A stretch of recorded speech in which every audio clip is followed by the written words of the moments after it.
es un tema que pasa, es un tema que está en la palestra. Nosotros hemos estado tan pacientes desde el ataque sorpresa a Israel de parte del grupo terrorista Hamas y de la respuesta tremenda de parte de Israel, porque teníamos viajando al profesor Ledesma hasta que nos llegó y queremos, yo sé que a veces volver a la historia para entender el conflicto desespera, y ahora lo que queremos es el conteo, cuántos murieron, cuántos niños están desesperados, cómo tenemos a la franja sin agua, sin energía eléctrica, sin alimentos, pero tenemos que intentar acercarnos a lo que puede ser el camino para entender qué pasa entre Israel y este grupo palestino, porque queremos también usar el asunto de que no es con Palestina, es con Hamas. Bienvenido, cuánto gusto tenerlo aquí. Muchas gracias, doña Carmen, Carolina, gracias a todo el público que nos sigue a través de la 101.3, esta 101, pero así también por los distintos medios electrónicos y redes sociales de esta importante emisora. Antes que nada, es bueno destacar que rápidamente en el contexto histórico, independientemente de lo que vemos en la Biblia, de esta heredad de Ismael e Isaac, donde Isaac nace la promesa de Dios, y decimos el Dios del judío inicialmente, vemos el del otro lado, que es el mismo Dios judío, pero que le llaman Alá, del lado de Ismael, que es el hijo que tiene Abraham con la esclava Agar. Vemos que independientemente de todo esto, como nacen la heredad de estos dos hermanos que se pelean inicialmente lo que es la primogenitura, porque si bien es cierto, vemos que Jerusalén es un lugar importante dentro del mundo musulmán o islam, dentro del mundo del judaísmo, pero también el cristianismo. Vemos que lo que es la mezquita Al-Aqsa, donde está el Domo de la Roca, donde se dice que Mahoma hizo el Isra, en lo que fue el ascenso. Ahí está también la famosa piedra donde supuestamente iba a ser sacrificado Isaac, que los devotos de Mahoma del Islam dicen que era realmente Ismael inicialmente que iba a ser. Porque hay un gran problema, un contexto de una geopolítica de la religión, inicialmente pudiéramos verlo ahí. Pero también vemos que está lo que es el último vestigio de lo que fue el templo de Salomón, lo que es el muro de las lamentaciones, un lugar bastante sagrado para lo que es el mundo del judaísmo. Ya trayéndolo un poquito más avanzado, una interrupción de esa que no nos perdonan cuando el asunto está. Es que yo creo que hay que comenzar por el asunto bíblico. Bien. Porque es que ahí es que viene la gran separación. Exactamente. Y atravesó los siglos de los siglos, pero es ahí que está el origen. Ya dando un salto a lo que sería la época contemporánea, vemos que a finales del siglo XIX, cuando observamos quienes habitaban realmente esta península, vemos a Palestina, pero no podemos dejar de lado que, si bien es cierto que tras la formación de las 12 tribus de Israel, que éstas llegan a Egipto, duran un tiempo de esclavitud después de la muerte de José, salen de Egipto guiados por Moisés, por el desierto durante 40 años, llegan a una famosa tierra prometida que emanará miel, leche y demás. No menos cierto es que 576 o algo así antes de Cristo fueron desalojados de su tierra mediante una pelea con los babilónicos, pero posterior a ello vuelven a su tierra y en el 70 alrededor después de Cristo es realmente atacado este pueblo por los romanos. Y menciona a Samuel Huntington que esta diáspora es una diáspora que ha mantenido realmente por siglos lo que ha sido una gran identidad, vamos a decirlo, de sus costumbres, de sus usos y demás, porque a pesar de ir vagando durante el tiempo, siglos y algunos quizás milenios, encontramos que ya acercándose la primera, vamos a decir, guerra mundial, comienzan los primeros movimientos de que se hace necesario la nación del pueblo judío buscar un lugar donde sentarse, donde crear un Estado. Y es por eso que vemos lo que son los primeros movimientos sionistas, los cuales estaban encabezados por Herzl, el cual este movimiento hay que verlo más como un movimiento político que como un movimiento religioso, que es lo que buscaba realmente el sionismo, y con gran apoyo de una plutocracia que está radicada en el Reino Unido, en Inglaterra, que son las familias Rothschild, que también son descendientes de judíos. Y cabe destacar que este núcleo, manejado mayormente dentro de lo que es la Europa central de la época, vamos a decir, de los nacionalismos radicales y demás, que se da junto coincidencialmente con lo que es la unificación del Imperio Alemán, cuando se unifica en 1870. Vemos que ya para 1878, finales del siglo XIX, comienzan estos movimientos y deciden buscar un lugar. Existía inclusive un lugar dentro de lo que es el territorio de aquel entonces, la Rusia imperial, pero con eventos históricos como sucede con el inicio de la Primera Guerra Mundial, que deja como resultado esta guerra lo que es el fin de 300 años de lo que fue el imperialismo de los zares de Rusia. Vemos también lo que es el final del Imperio Austrohúngaro, pero también vemos lo que es el final del antiguo enfermo y demás, que fue el Imperio Otomano, que desde 1453, cuando todos recordamos cuando Mehmed II bombardeó, es decir, a cañonazos limpios los muros de Constantinopla, logrando así tomar esta ciudad, convertirla en lo que sería el nuevo bastión del Imperio Otomano, pero que este mismo sería también a partir de aquí una de las causas y posibles consecuencias de lo que sería más adelante. Celebramos en el día de ayer, lo del 12 de octubre de 1492, que vemos el descubrimiento. ¿Se considera entonces un pueblo nómada? Inicialmente, ¿se puede considerar un pueblo nómada con tanta identidad como tienen? Inicialmente sí. Inclusive hay unas cuantas famosas tribus perdidas. Se establece, recuerde que eran 12 tribus, conforme a los 12 hijos de Jacob, que posteriormente se llama Israel. Pero algo bastante interesante es que independientemente vemos la creación de este estado a partir después, y voy un poquito acelerado por un asunto del tiempo, de la Segunda Guerra Mundial, encontramos que el mismo, tras las resoluciones de las Naciones Unidas, que vale la redundancia, faltaban 3 votos para poder lograr lo que era la creación del Estado de Israel, votando a favor, y hubo 2 votos decisivos muy importantes, que se convenció a Filipinas y Haití para lograr realmente esos votos. Inclusive hubo un voto por parte del embajador ruso. ¿Cuándo la creación del Estado? Cuando la creación del Estado. 48. En el 48. Inclusive el voto del embajador ruso, que cabe destacar en este entonces, no fue más que un voto de que solidario ni emotivo, no, fue un voto político a favor de la creación del Estado, ya que con esto se buscaba sacar. Pero ellos lo perseguían, Rusia perseguía a los judíos. Sí, pero había una situación que con los acuerdos Sac y Picot, que se dieron en 1916, ya automáticamente salía de lo que era de esta zona de influencia importante para los intereses inclusive de lo que era la Unión Soviética y Stalin en ese momento. Y ellos pensaban aprovechar con la creación de este Estado para tener ciertos niveles de influencia. Más adelante vemos que ya, independientemente, judíos y árabes vivían en paz. Ya cuando se comienza lo que es esta división de 2 estados dentro de un territorio, ya comienzan realmente lo que serían los problemas. ¿Y por qué no se logró que se crearan los 2 estados?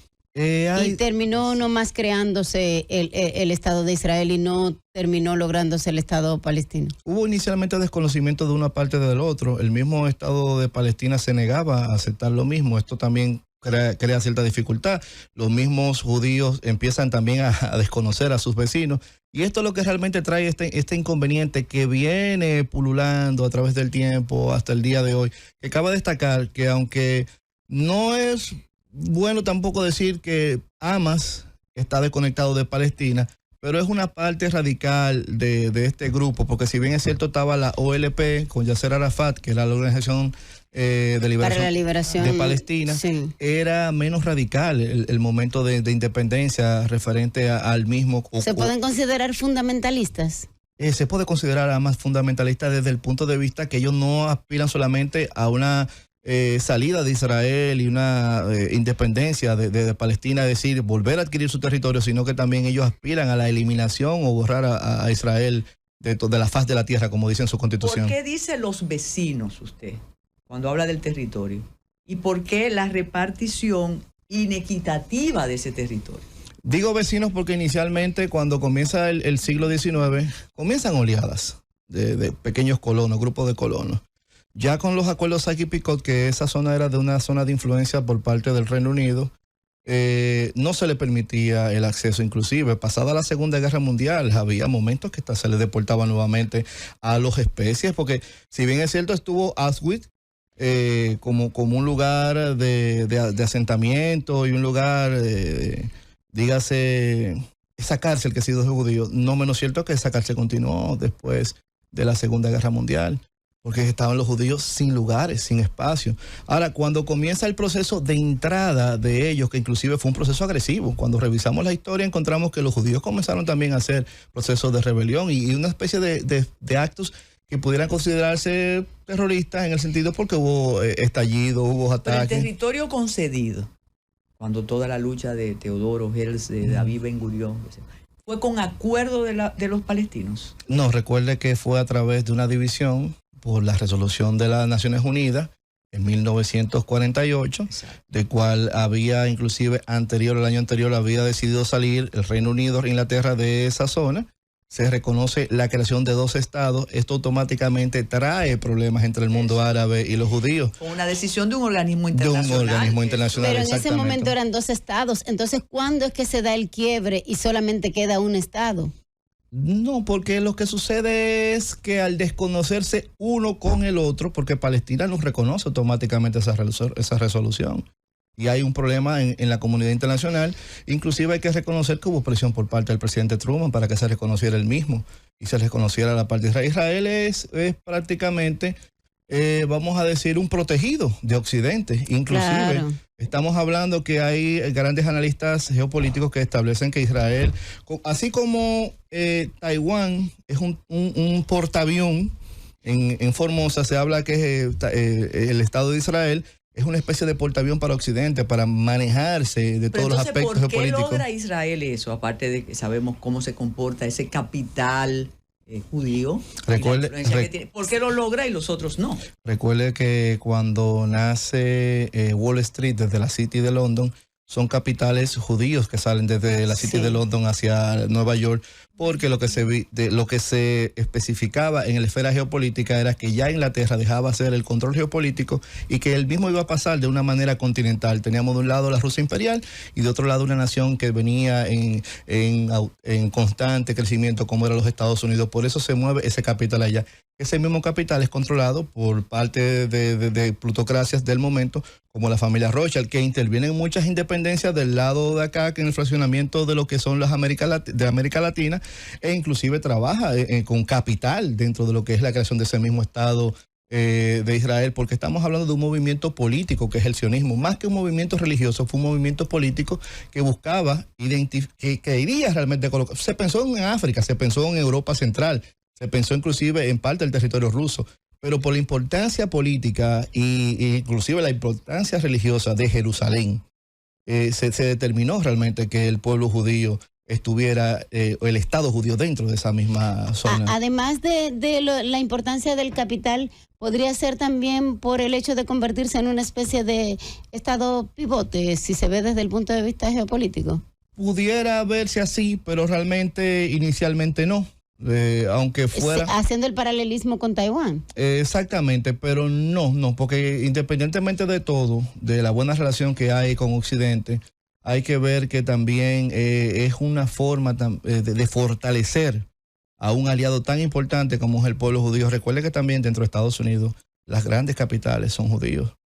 Pero claro, aquí hay muchas preguntas, algunas hay que sopesarlas porque podría parecer cargadas de prejuicios. Dice, ¿por qué los judíos prosperaron y los otros no? Que si fue una época de oro, la época de Yasser Arafat. Y que Yasser Arafat, con todo y su pasado violento, pero él logró a través de la Organización de Liberación Palestina como mantener cierto equilibrio. ¿Qué nos dice al respecto?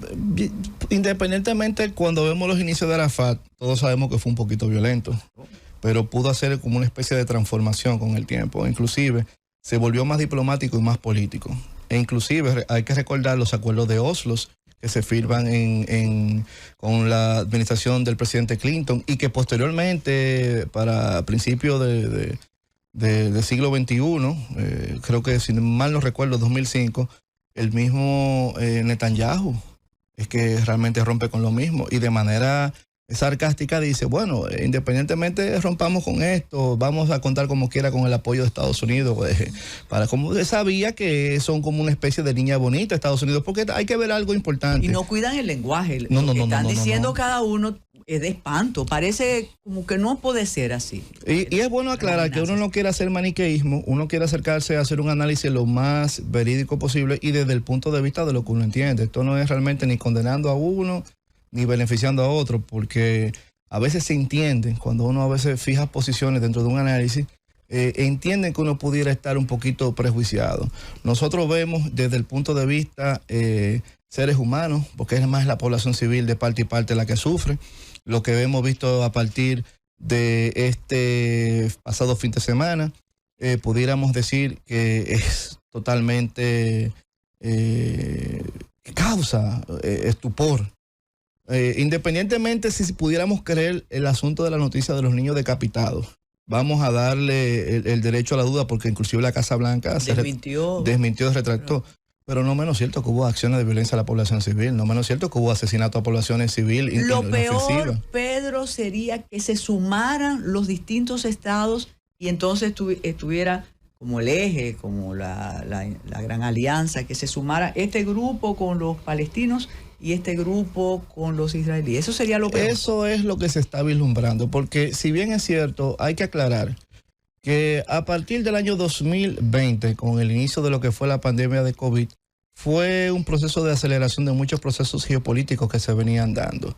Lo de Ucrania y Rusia no ha sido algo fortuito. Ucrania es el teatro de operaciones de una lucha que se está librando de Occidente contra lo que es Rusia y China. Occidente encabezado por el liderazgo de Estados Unidos, quien realmente es quien tiene el liderazgo dentro de la Organización del Atlántico Norte.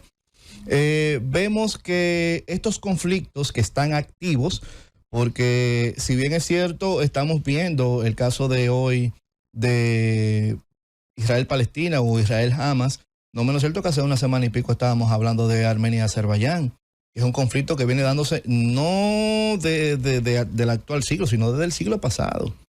Desde cuando Stalin viene dando todos los procesos. Sospecho que esto es como una especie de introducción. Claro. Que miro el reloj, pero dígame una cosa.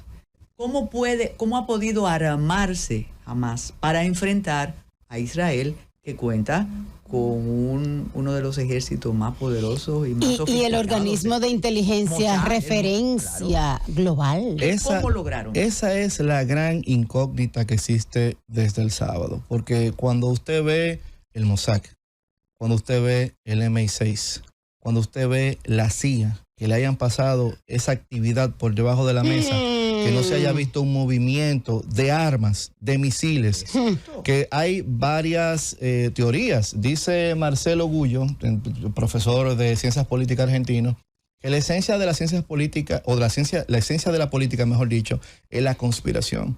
Entonces, dentro de las teorías posibles conspirativas se están viendo varias vertientes. Una es una triangulación de posiblemente armamento, de la cual se le ha facilitado a Ucrania y que Ucrania lo ha vendido en el mercado negro y que ha llegado a manos de Hamas.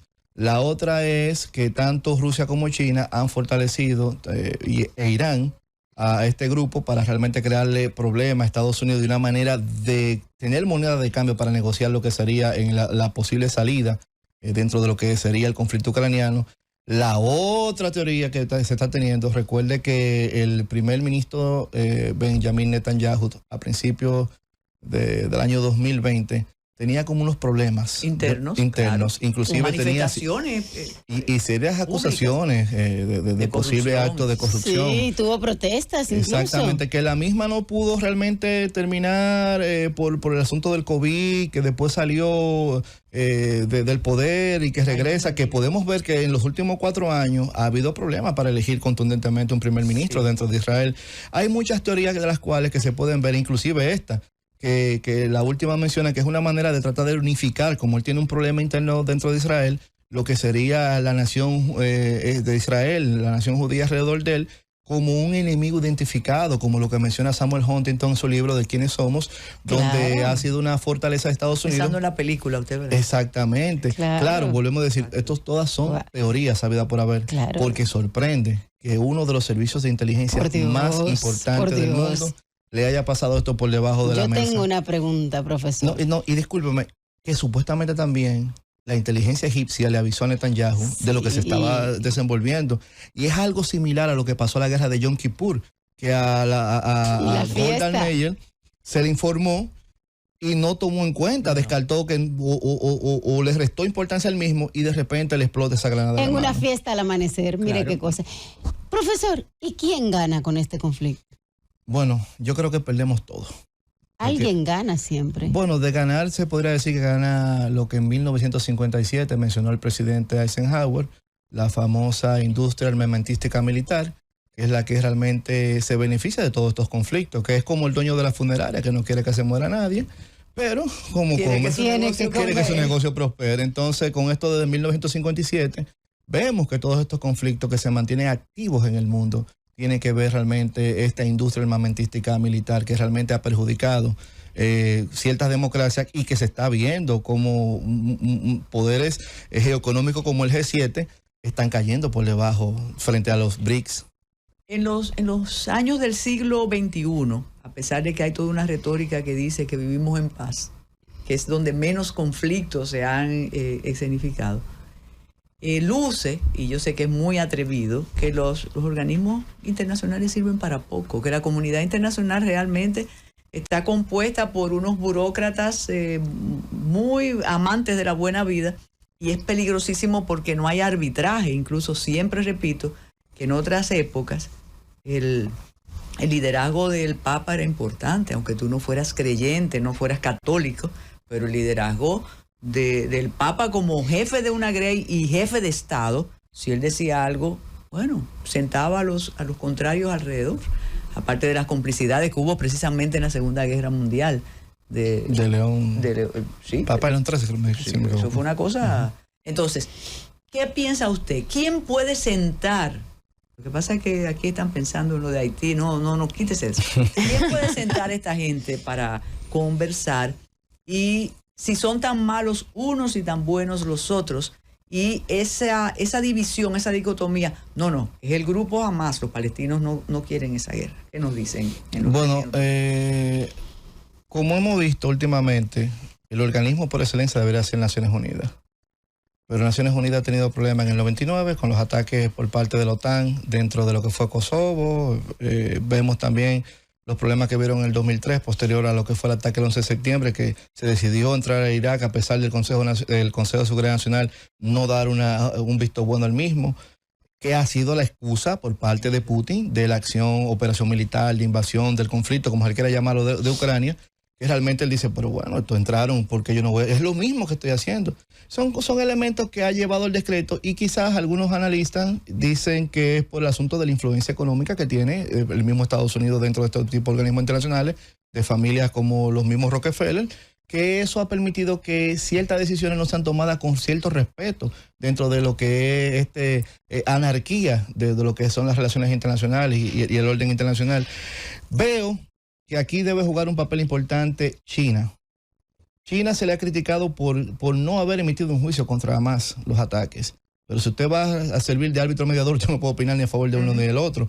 Creo que el mismo papel jugará el presidente Tayyip Erdogan, quien ha venido jugando un papel importante dentro del mismo conflicto Ucrania y Rusia, aunque hay que mencionar que este último maneja sus intereses. Sí. Y menciono la diplomacia china, porque es que China sorprendió a todo el mundo de repente, cuando juntó a sunitas y chiitas, cuando vemos a Arabia Saudita e iraníes reunirse dentro de China, firmar realmente acuerdos de paz, o más que acuerdos de paz, sentarse en una mesa. Gente que tenía realmente grandes diferencias religiosas, pero también cómo ha ido aumentando su presencia dentro de lo que es esta esfera del Medio Oriente, China. Es fácil intuir en lo que usted está planteando que el liderazgo de Estados Unidos está muy, muy mermado, ¿no? Es que vemos que han habido como unos errores de novato dentro de lo que ha sido la diplomacia norteamericana.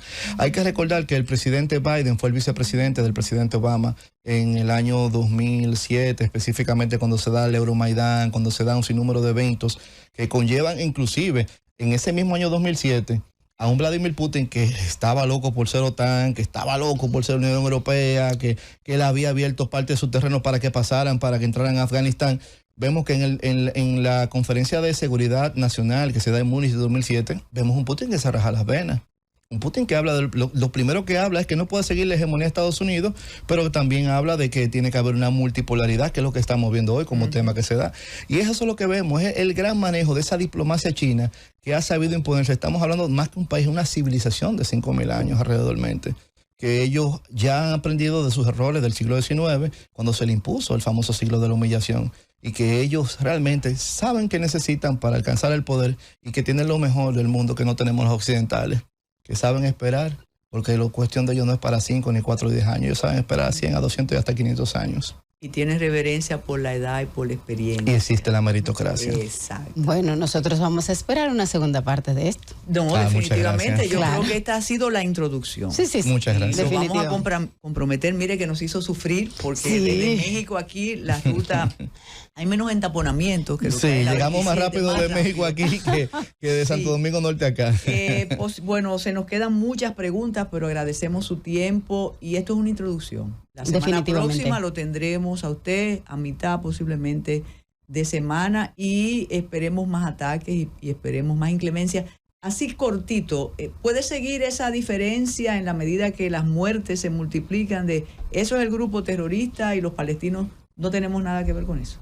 Bueno, es que realmente no sabemos ni qué diferenciar entre Hamas y Palestina, aunque digamos que, bueno, no es parte del Estado, es realmente un grupo rebelde, un grupo insurgente, un grupo paramilitar. Se puede ver que es una parte de un escudo para no enfrentar problemas de crímenes de guerra, vamos a decir. Porque esta mañana yo escuchaba a una gente, no, porque hay crímenes de guerra por parte de Hamas, pero que Hamas no es parte del Estado palestino. Sin embargo, usted soltar fósforo blanco, eso sí pudiera considerarse un crimen de guerra. Chericer, me acuerda eso. Muchísimas gracias, doctor, y ustedes se quedan con el gobierno que estábamos esperando, el gobierno de la tarde, y tengan un buen fin de semana. Gracias. Gracias.